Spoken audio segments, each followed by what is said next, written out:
Hi friends, ఎలా ఉన్నారు? అందరూ బాగున్నారా? మన దగ్గర ఉన్న గోల్డ్ జ్యువెలరీ సేఫ్గా ఉండాలని మనం బ్యాంక్ లాకర్లో పెడుతుంటాం కదండి. కానీ బ్యాంక్ లాకర్లో స్పేస్ అనేది చాలా వరకు తక్కువగా ఉంటుంది. అలా ఉన్నా పర్వాలేదండి, మనకున్న గోల్డ్ జ్యువెలరీ అంతా కూడా మనం చక్కగా అడ్జస్ట్ చేసి పెట్టుకోవచ్చు. అయితే బ్యాంక్ వాళ్ళు కొంత లిమిటెడ్ టైం అనేది ఇస్తారో ఆ టైంలోనే మనకున్న జ్యువెలరీ అనేది మనం తీసుకోవాల్సి వస్తుంది. అయితే మాటిమాటికి మనం బ్యాంకుకి రాం కదండి, ఎప్పుడోసారి వస్తాము. వచ్చినప్పుడు మనం తీసుకోవాల్సిన జ్యువెలరీ ఏ కిట్లో మనం పెట్టాము అనేది మనకి గుర్తుండక చాలా వరకు కన్ఫ్యూషన్ అవుతుంటాం కదండి. అలా కన్ఫ్యూషన్ అవ్వాల్సిన అవసరం లేదు. ఏ కిట్లో మనం పెట్టాము అనేది గుర్తుండే విధంగా, అలాగే ఉన్న స్పేస్లోనే మన దగ్గర ఉన్న జ్యువెలరీ అంతా కూడా మనం ఏ విధంగా అడ్జస్ట్ చేసి మనం చక్కగా పెట్టుకోవచ్చు అనేది ఈరోజు వీడియోలో నేను చూపిస్తున్నానండి, స్టెప్ బై స్టెప్గా. మరి చూద్దామా?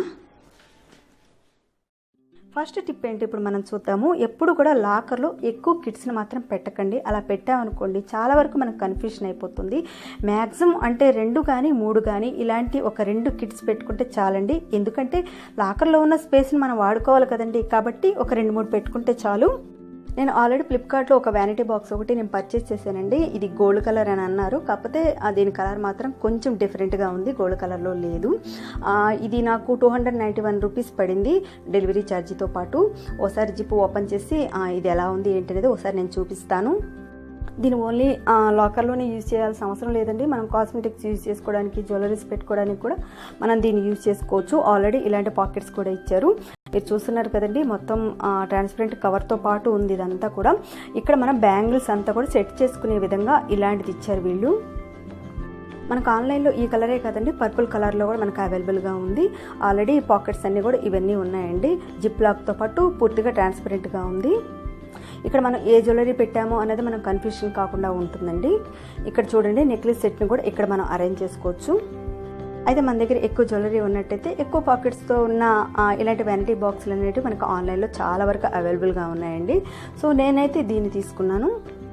అయితే ఈ వ్యానిటీ బాక్స్ని మనం లాకర్లోనే పెట్టాలని ఏం లేదండి. మనం ఏదైనా ఫంక్షన్స్కి కానీ పార్టీస్కి కానీ మనం వెళ్ళామనుకోండి, అక్కడ మన జ్యువెలరీని ఏమన్నా మనం చేంజ్ చేసుకోవాలి అనుకున్నప్పుడు దీంట్లో ఆల్రెడీ మనం సెట్ చేసి పెట్టుకున్నాం కదండి. ఆల్రెడీ జిప్ లాక్తో ఉంటుంది, ఇంకా మొత్తం కూడా ట్రాన్స్పరెంట్గా ఉంటుంది. కాబట్టి మనం కిట్ ఓపెన్ చేయగానే అన్నీ కూడా కనిపిస్తాయి. అప్పుడు మనం ఏది మనం చేంజ్ చేసుకోవాలో వెంటనే మనం తీసుకొని చేంజ్ చేసుకోవచ్చు. ఈ వ్యానిటీ బాక్స్కి సంబంధించిన లింక్ నేను డిస్క్రిప్షన్ బాక్స్లో ఇస్తానండి, మీరు చూడొచ్చు. నెక్లెస్ సెట్ని ఏ విధంగా అరేంజ్ చేసుకోవాలి ఇప్పుడు చూపిస్తాను నేను. నెక్లెస్ని ఈ విధంగా పెట్టేసిన తర్వాత ఆల్రెడీ వీళ్ళు అటాచ్ అనేది ఇచ్చారండి. ఇక్కడ అటాచ్తో ఈ విధంగా మనము లాక్ చేసేసాం అనుకోండి, నెక్లెస్ అటు ఇటు అస్సలు కదలదు. ఆ తర్వాత దీనికి ఉన్న రింగ్స్ని కూడా ఈ విధంగా మనం పెట్టేయచ్చు. నెక్స్ట్ సెకండ్ టిప్ ఏంటంటే, ఇలాంటి జిప్ లాక్స్తో ఉన్న పోచెస్ మనకి మార్కెట్లో చాలా వరకు అవైలబుల్గా ఉంటాయి కదండి. సైజు వారీగా చాలా వరకు అవైలబుల్గా ఉంటాయి కదా.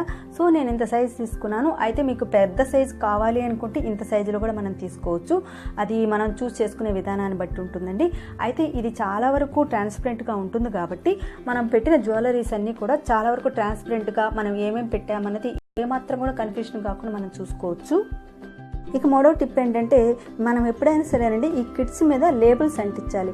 లేబుల్స్ అంటే నేను ఒకసారి మీకు చూపిస్తాను. ఇలాంటి వైట్ స్టిక్కర్స్ అనేవి మనకు మార్కెట్లో అవైలబుల్గా ఉంటాయండి. ఈ స్టిక్కర్స్ మీద మనం నెంబర్స్ రాసుకొని ఒక ఐడెంటిఫికేషన్స్ కోసము ఈ కిట్ మీద మనం ఈ స్టిక్కర్ అనేది అంటించాలి. అలాగే ఈ కిట్లో ఉన్న పోచెస్ మీద కూడా మనం అంటించామనుకోండి, చాలా వరకు మనకు కన్ఫ్యూషన్ కాకుండా ఉండొచ్చు.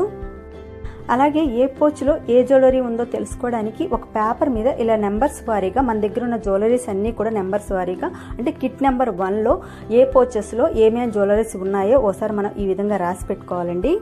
ఇప్పుడు ఎగ్జాంపుల్గా చెప్పాలంటే ఇక్కడ కిట్ నెంబర్ 1 అని రాస్తుంది కదండి. కింద వచ్చేసి 6th నెంబర్ పోచెస్లో నాకు green colour gold diamond rings ఉన్నాయి. వీటిని నేను తీసుకోవాలి అనుకున్నప్పుడు మనం డైరెక్ట్గా లాకర్ దగ్గరికి వెళ్ళి కిట్ నెంబర్ 1 అది ఎక్కడ ఉందో అనేది పెద్దగా కన్ఫ్యూషన్ పడాల్సిన అవసరం లేదు. ఎందుకంటే మనం 2 కిట్లు పెట్టుకున్నాం కాబట్టి ఆ కిట్ నెంబర్ 1 వెంటనే ఓపెన్ చేసిన వెంటనే దాంట్లో జిప్ లాక్స్తో ఉన్న చాలా వరకు మనకు సంబంధించిన జ్యువెలరీస్ ఉంటాయండి.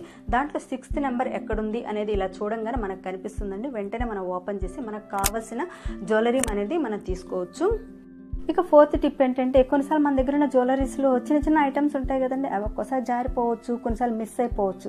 కాబట్టి ఒక వైట్ క్లాత్ అనేది లాకర్లో ఎప్పుడు కూడా పెట్టించుకోవాలండి. ఇది చాలా వరకు యూజ్ అవుతుంది. ఎలా అంటే, మనం జ్యువెలరీస్ తీసుకునేటప్పుడు ఈ వైట్ క్లాత్ అనేది ఇలా ఓపెన్ చేసి మొత్తం స్ప్రెడ్ చేసి ఆ తర్వాత దీని మీద జ్యువెలరీస్ పెట్టి మనం తీసుకున్నాం అనుకోండి, ఏ చిన్న ఐటమ్ కూడా ఎక్కడ కూడా మిస్ కాదండి. కాకపోతే మీరు వైట్ క్లాత్ మాత్రమే తీసుకోండి, కలర్ క్లాత్ మాత్రం అస్సలు తీసుకోకండి. కలర్ క్లాత్ తీసుకున్నట్టయితే మనకి చాలా వరకు కన్ఫ్యూషన్ అవ్వచ్చు, కొన్నిసార్లు మిస్ అయిపోవచ్చు కూడా. ఇక ఫిఫ్త్ టిప్ ఏంటో ఇప్పుడు మనం చూద్దామండి. మామూలుగా మనం బ్యాంక్కి వెళ్ళినప్పుడు మన నగలను తీసుకోవడానికి మనం వెంట పోచెస్ని తీసుకెళ్తాం కదండి. ఒక్కోసారి తొందరలో మనం తీసుకెళ్ళడం మర్చిపోవచ్చు. అప్పుడు లాకర్ నుంచి మన నగలను తెచ్చుకోవాలంటే మనం చాలా వరకు ఇబ్బంది పడిపోతాం కదా. అలా ఇబ్బంది పడాల్సిన అవసరం లేదండి. లాకర్లోనే ఇలాంటి 2-3 ఖాళీ పోచులు ఉంచడం చాలా వరకు మంచిది. అప్పుడు మనం చాలా ఈజీగా క్యారీ చేసుకోవచ్చు. ఈ టిప్స్ని కనుక మీరు ఫాలో అయినట్టయితే ఎటువంటి కన్ఫ్యూజన్ అనేది ఉండదండి.